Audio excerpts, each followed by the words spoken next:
Halte au mépris. 2 ans que vous ne vous êtes pas présenté devant votre peuple, et voilà que le 3 mars dernier, vous vous êtes rappelé aux bons souvenirs des Algériens pour leur faire subir un énième affront, celui de votre candidature.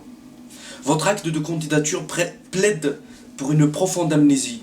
En mai 2012 à Sétif, à la veille de votre première hospitalisation, lors de votre dernier meeting public, comme vous les affectionnez tant, vous avez déclaré que votre génération était finie.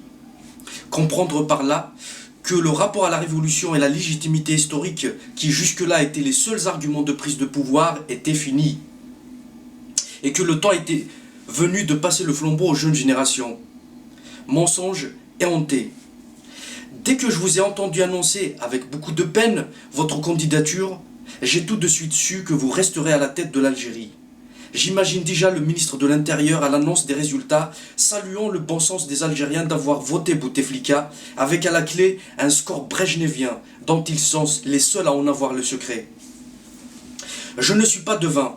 Cependant, quand on entend le Premier ministre vous encenser et annoncer votre candidature à votre place, et voir ce monsieur à la tête de la commission de préparation des élections, quand un ami d'enfance natif de votre patelin préside le Conseil constitutionnel chargé de valider les résultats du scrutin, comme tant d'autres que vous avez placés aux plus hautes fonctions de l'État, 12 ministres issus d'une même commune. Quand des proches sont placés à l'intérieur et à la justice, chargés respectivement d'organiser et de contrôler le vote, quand on voit comment vous vous êtes accaparé tous les leviers de l'État et les avez mis à votre service, les médias notamment, je ne citerai que ce torchon, dont je n'ai même pas envie de citer le nom, qui annonce sans aucune gêne que vous avez récolté 120 millions de signatures. Je ne connais qu'une seule presse capable de rivaliser, la nord-coréenne. Quand on voit comment sont réprimées les voix de tous ces Algériens opposés au 4e mandat, tous les Algériens pour ne pas exagérer, sauf bien sûr ceux que vous irriguez avec l'argent du pétrole et les masochistes. Et enfin, quand on connaît les états de service élogieux en matière de fraudes électorales de l'administration algérienne, je ne citerai que le plus important à mes yeux, celui d'avoir fait d'un parti politique fondé 3 mois avant les législatives de 97 la première force politique du pays. Quand on voit tout cela, je vois mal comment envisager un autre scénario que celui de votre réélection. Se faire mal élire 4 fois de suite président, il faut le faire. Mal élu une première fois en 99, où vous avez même exigé un score aux généraux qui vous ont ramené, sans oublier que ces mêmes militaires sont venus vous faire, au milieu des années 90, la même proposition. Une proposition que vous avez déclinée.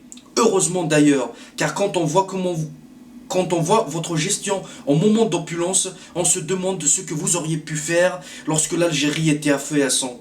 Sans oublier bien sûr qu'à la veille de votre première élection, vos 6 adversaires se sont retirés suite aux soupçons de fraude massive qui se sont avérés fondés, et vous vous êtes retrouvés seul en lice. À l'époque, j'avais 15 ans, et pour la jeune génération que nous étions, rares étaient ceux qui avaient entendu parler de vous. Car jusque-là, vous viviez ce que vous-même avez appelé votre traversée de désert. Se faire entretenir par les pétrodollars des monarchies du Golfe pendant 20 ans est très dur comme vie en effet. Une dette que vous vous êtes empressé de vous acquitter une fois élu. Je ne citerai que le scandale Al-Shorafa et vos amis, les princes braconniers, que vous avez laissé s'adonner à leur jeu favori dans le sud algérien, la chasse à l'outarde, une espèce pourtant protégée par la loi car menacée d'extinction, et ce, malgré toutes les alertes. Pourtant, de l'espoir vous en avez suscité, à travers les différentes commissions de réforme que vous avez initiées, ainsi que la porte ouverte à l'opposition. L'espoir de voir ce peuple brisé par tant de violences intégristes et un déferlement ininterrompu d'envahisseurs à travers son histoire accéder enfin au répit. La première année à peine était-elle finie que vous avez amorcé un revirement de votre politique.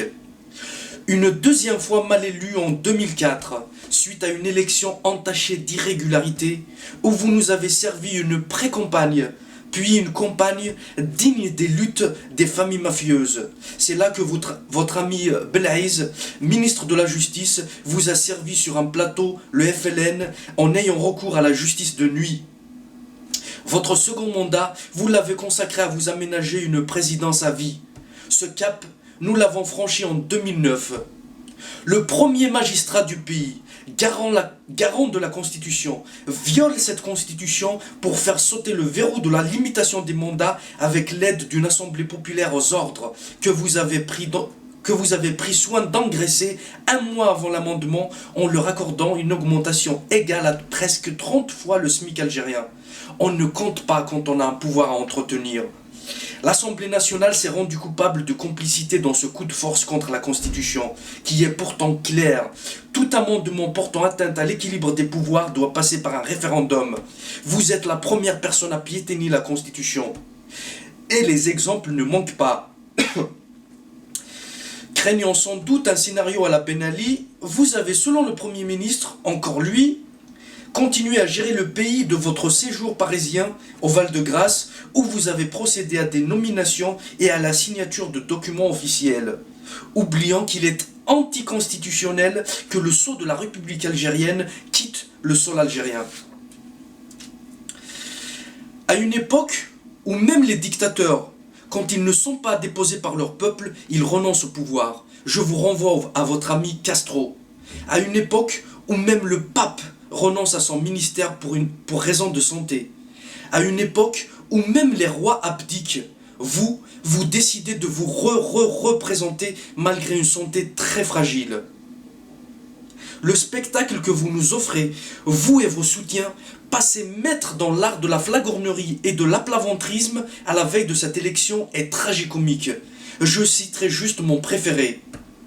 Amara Ben Younes, saluant d'emblée la performance, passer en si peu de temps d'un militant patenté de la cause démocratique à celui de fidèles serviles et serviteurs de sa Fahamatuhu est en effet un exploit.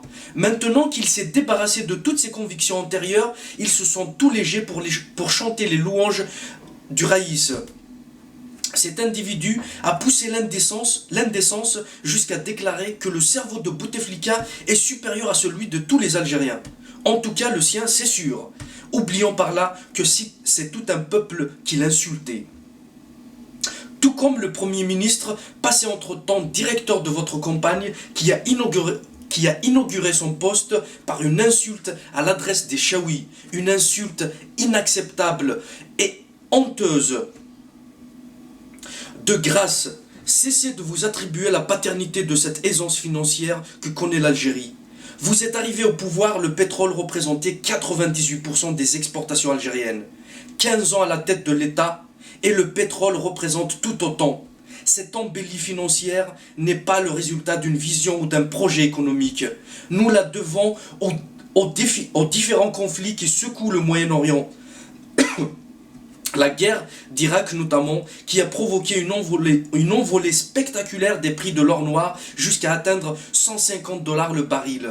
Vous ne faites que dépenser l'argent du pétrole, l'argent des générations futures. De votre règne, je retiendrai 6 choses. En 15 ans, vous ne vous êtes jamais adressé à la presse algérienne. En 15 ans, jamais une seule fois vous ne vous êtes rendu en visite d'État ou officielle dans un pays africain.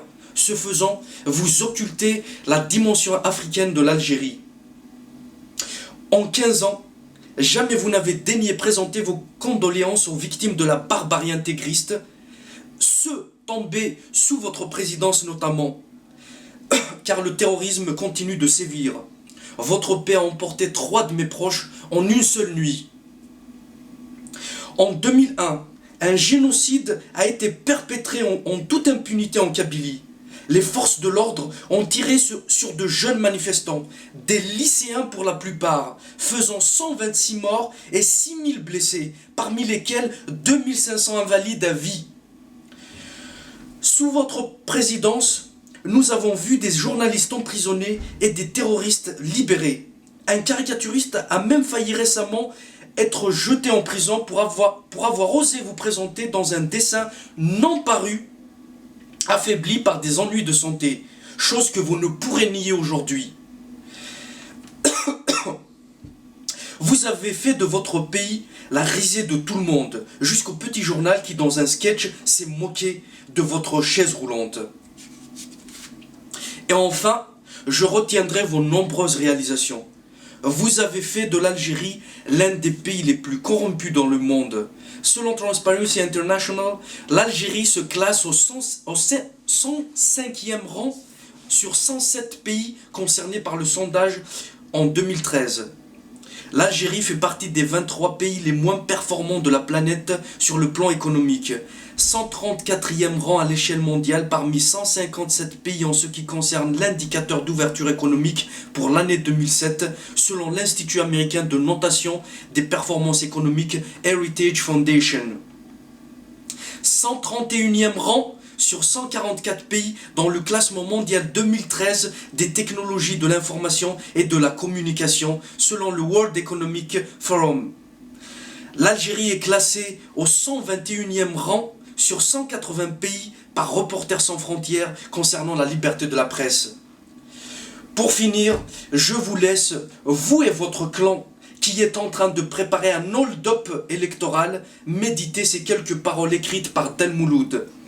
Quand trop de chaleur brûle les cœurs, quand la faim tord trop d'entrailles, quand on verse trop de larmes, quand on bâillonne trop de rêves, c'est comme quand on ajoute bois sur bois sur le bûcher. À la fin, il suffit du bout de bois d'un esclave pour faire dans le ciel de Dieu et dans le cœur des hommes le plus énorme incendie.